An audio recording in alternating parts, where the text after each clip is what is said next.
কিন্তু তার স্বরাষ্ট্র উপদেষ্টা পদটি চলে গিয়েছে। একইভাবে যারাই সত্য কথাটি বলছে তারা কিন্তু এখানে থাকতে পারছে না। আজকে আপনারা দেখেন, আপনারা খবর নিয়ে দেখেন, আপনারা সাংবাদিক অনুসন্ধান করে দেখেন যে বাংলাদেশে কোন পুলিশ 7.62 রাইফেল ব্যবহার করে কিনা। এই 7.62 রাইফেল কোথা থেকে আসলো? এই 7.62 রাইফেল আইএস ব্যবহার করে, পাকিস্তান ব্যবহার করে, বাংলাদেশ 7.62 রাইফেল ব্যবহার করে না। সো এর থেকে এটা প্রমাণিত যে শেখ হাসিনাকে বেসিক্যালি ক্ষমতা থেকে উৎখাত করার জন্য 7.62 রাইফেল দিয়ে এই আন্দোলনের সময় আন্দোলনটাকে চাঙ্গা করার জন্য, ধানাবাদ আনার জন্য এই মানুষগুলোকে হত্যা করা হয়েছে। যে আপনারা দেখেছেন যে আমরা প্রথম থেকে বলে আসছি যে এই আন্দোলনকে চাঙ্গা করার জন্য এদের একটা পলিসি ছিল। যে পলিসিটা ছিল কি, যে আন্দোলন মানুষ যত মারা যাবে আন্দোলন তত চাঙ্গা হবে, মানুষ যত মারা যাবে শেখ হাসিনার বিরুদ্ধে সেন্টিমেন্টটা তত দানা বাঁধবে।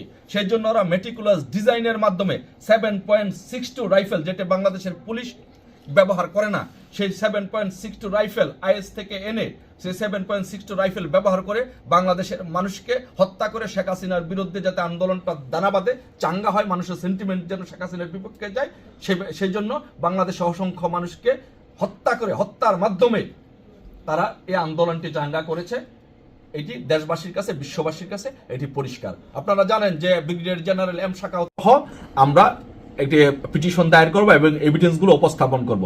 সেটি যদি না হয় তাহলে আমরা ক্রমান্বয়ে বিভিন্ন যে আন্তর্জাতিক সংস্থাগুলো আছে সেই আন্তর্জাতিক সংস্থাগুলোর কাছে আমরা এক এক করে পিটিশনগুলো দায়ের করব এবং এভিডেন্সগুলো দায়ের করব, যেন একজন আন্তর্জাতিক একজন সন্ত্রাসী ইনুস যে আন্তর্জাতিক সুখ্যাতিকে কাজে লাগিয়ে কিভাবে বাংলা একটি দেশকে ধ্বংস করে দিচ্ছে, 20 কোটি মানুষের মনে কিভাবে অশান্তি সৃষ্টি করছে, সেটি আমরা বিশ্ববাসীর কাছে, প্রত্যেকটি অর্গানাইজেশনের কাছে সেটি আমরা উপস্থাপন করব। আমরা আশা করি যে বিশ্ববাসী, মানবাধিকার বিভিন্ন সংস্থাগুলো সেগুলো বিবেচনা রেখে তার শাস্তির ব্যবস্থা করবে এবং নোবেল পিস প্রাইজ কমিটির কাছে চাপ প্রয়োগ করবে, তার নোবেল পিস প্রাইজ কমিটিটি তার নোবেল পিস প্রাইজটি ফিরিয়ে নিয়ে একটি দৃষ্টান্ত স্থাপন করার জন্য, যে যারা এই নোবেল পিস প্রাইজ পেয়ে নোবেল পিস প্রাইজের নামকে অপব্যবহার করে বিশ্বে শান্তির পরিবর্তে অশান্তি সৃষ্টি করবে, তারা যেন ভবিষ্যতে ভয় পায়, তারা যেন ভবিষ্যতে এখানে যেন একটা জুডিশিয়াল প্রেসিডেন্ট যেন এস্টাবলিশ হয়, যে যারা এরকম কাজ করবে ভবিষ্যতে তাদের নোবেল পিস প্রাইজটি ফিরিয়ে নেওয়া হবে।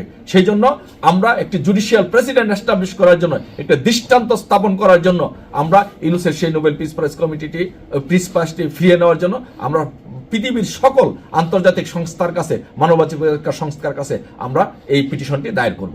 জায়গায় আমরা দেখেছি যে মৌলবাদীরা কিভাবে মানুষের উপরে হামলা করছে। এর মাধ্যমে, এই সমস্ত কার্যকলাপের মাধ্যমে বাংলাদেশকে একটি ব্যর্থ, জঙ্গি এবং সন্ত্রাসী রাষ্ট্র বানানোর জন্য এই ইনুস বাহিনী প্রচেষ্টা চালিয়ে যাচ্ছে। সেই জন্য আমরা মনে করি যে এই ইনুস মেটিকুলাস ডিজাইনের মাধ্যমে বাংলাদেশের মানুষের শান্তির বদলে উনি বাংলাদেশের মানুষের মনে অশান্তি সৃষ্টি করেছেন, কিন্তু উনি শান্তিতে নোবেল পুরস্কার পেয়েছেন। সেই জন্য আমরা নোবেল পিস প্রাইজ কমিটির কাছে আমরা একটি আবেদন করছি, একটি পিটিশন দিচ্ছি। এই সাংবাদিক সম্মেলনের মাধ্যমে আমরা এভিডেন্স সহ আমরা নোবেল পিস প্রাইজ কমিটির কাছে একটি পিটিশন দিচ্ছি যে কেন ওনার নোবেল পিস প্রাইজ কমিটিটি ফিরিয়ে নেওয়া হবে না। আমরা আপনারা জানেন যে বাংলাদেশে 5ই আগস্টে এই ইনুস বাহিনী মেটিকুলাস ডিজাইনের মাধ্যমে বাংলাদেশে কিভাবে একটি নির্বাচিত সরকারকে উৎখাত করে বাংলাদেশে একটি সন্ত্রাসী এবং জঙ্গিবাদী রাষ্ট্র বানানোর জন্য একটি নির্বাচিত সরকারকে উৎখাত করেছে। এবং সারা বাংলাদেশে 5ই আগস্টের পর থেকে পুলিশ হত্যা, আওয়ামী লীগের নেতাকর্মীদেরকে হত্যা, সাংবাদিকদের হত্যা, সাংবাদিকদের নির্যাতন, মানুষের ব্যবসা বাণিজ্য, বাড়িঘর সবকিছুর উপরে যেভাবে লুটপাট করছে, হত্যা করছে, দর্শন করছে এবং বাংলাদেশকে যেভাবে একটি জঙ্গি রাষ্ট্র বানানোর জন্য অপচেষ্টা করা হচ্ছে, স্বাধীনতার স্থপতি বঙ্গবন্ধু শেখ মুজিবুর রহমানের ধানমন্ডি 32 নম্বর বাড়িটি যেভাবে জ্বালিয়ে দেওয়া হয়েছে, গুড়িয়ে দেওয়া হয়েছে, এর মাধ্যমে যে বাংলাদেশকে একটি ব্যর্থ জঙ্গি রাষ্ট্র বানানোর চেষ্টা চলছে।